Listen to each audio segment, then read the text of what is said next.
Now, once we've added different content, you can drag and drop it anywhere you want by grabbing this, and it basically this I guess tab tells you what it is. So if I'm clicking on a column, I can move the whole column with all the content in it.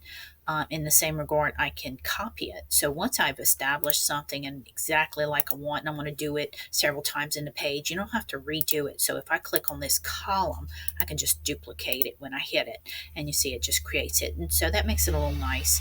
Um, so in this one, we're going to just do a couple more of the content. So I'm going to grab an image, and it basically just puts a place um, holder there.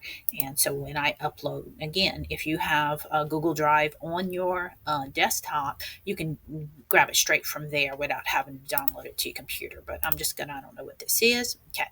And it's going to ask me for alt text name always, and I'm gonna hit continue. And then once it's uploaded, then I have several other tools here. Sorry, move this out of the way. The first one being if I hit this little edit pencil, if you have someone's head being cut off, you can manipulate it or you can change it. Now, once you've done that, and save your changes, it's going to crop to that. So you really want to just take a look, make sure you got it right. And if it's not right, and then when I hit it saved, see when I come back in, there's not much manipulating I can do except for making it a little smaller.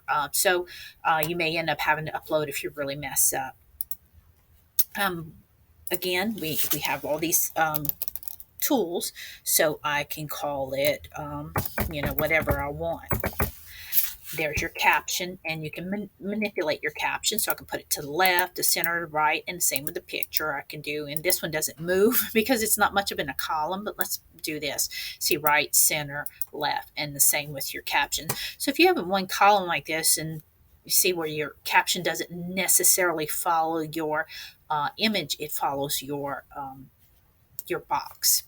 So that just kind of to keep that in mind. So center and center is nice. You can do a percentage of the column starting with 100 to 25%.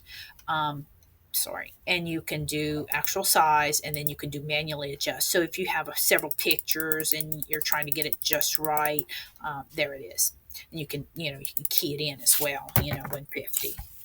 Um, you can do action on these, which is nice. You can do a light box, which I'm afraid I don't know what that is. You can do a link, and once you hit link, you can establish the URL there, so that becomes kind of like a little button. And then the other content we're going to look at is gallery, and gallery is just that. It's not a slideshow; it is a gallery, and so you can upload several images at a time. So I'm going to just do 3 for saving time, and it pulls in all of them, and you can do up to 10, I think. And then it's going to ask you for the alt text of each one of them, so you're going to have to type it in. And then once you type in the first one, you see how it's highlighted, you go to the next one, and then until you're done, and then you can hit continue. It won't let you continue until you're done, and it puts it in one column, and there it is. And so if you have several images and you're trying to get them all the same size, this is kind of a nice way to do it. Or you can do this, and you see I put it in 4 columns, and here they are. I can do 3 columns because I only have 3 images, or whatever. This might be a center column of 3. So then from there, it still has that little pencil. I can delete it, but I can also adjust it. So if I'm cropping somebody's head off, I can move it. I can hone in on some things. And again, once I do that, and I can change the alt image, but once I do that, it's there. So if I come back, there's no manipulating it. So that's just something to remember if you're doing a lot of images. But it's nice because not all your images are the same, especially if you're cutting off, with athletics and you're cutting off heads, and you want to hone in on one image. This makes it very nice. And again, I don't know what this light box is. I promise I will try and find out. And then stay tuned for my other videos. We're going to go through the content.